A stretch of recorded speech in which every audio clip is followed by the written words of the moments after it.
Hi friends, അപ്പോൾ കഴിഞ്ഞ വീഡിയോയിൽ ഞാൻ ഉണ്ടാക്കിയ ചെമ്മീൻ പുഴുങ്ങലട എങ്ങനെയാണെന്ന് ഉണ്ടാക്കാൻ നോക്കാം. അപ്പോൾ അതിനാവശ്യമായിട്ട് ഞാൻ കുറച്ച് ചെമ്മീൻ എടുത്ത് വെച്ചിട്ടുണ്ട്.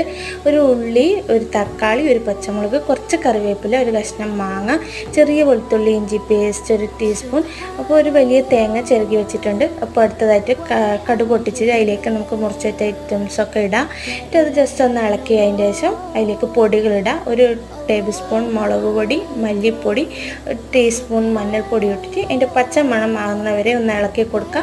അതിന് ശേഷം അതിലേക്ക് നമ്മൾ ചിരകി വെച്ച തേങ്ങ ഇട്ടിട്ട് ജസ്റ്റ് ഒന്ന് ഇളക്കി കൊടുക്കുക. അതിന് ശേഷം ചെമ്മീൻ ഇട്ടിട്ട് ആവശ്യത്തിന് മൂടാന വെള്ളം ഒഴിച്ചിട്ട് ഒന്ന് മൂടി വെക്കുക. അപ്പോൾ അത് നല്ലോണം വെന്ത് വരുന്നവരെ ഒന്ന് മൂടി വെച്ച് ഇതാണ് അതിൻ്റെ പരുവം. ഇപ്പോൾ ഇനി ഗ്യാസ് ഓഫ് ചെയ്യാം. അപ്പോൾ അത്രയേ ഉള്ളൂ. അപ്പോൾ അടുത്തതായിട്ട് പത്തിന് മാവ് വെച്ചിട്ട് നമുക്കൊന്ന് പൂങ്ങിയെടുക്കുക. പന്തം വെച്ചിട്ട് സിമ്പിളാണ്. അപ്പോൾ എല്ലാവരും ഒന്ന് ട്രൈ ചെയ്ത് നോക്കാം. എൻ്റെ വീഡിയോ ഇഷ്ടമായെങ്കിൽ പ്ലീസ് ഒന്ന് ലൈക്ക് ചെയ്യുക, സബ്സ്ക്രൈബ് ചെയ്യുക.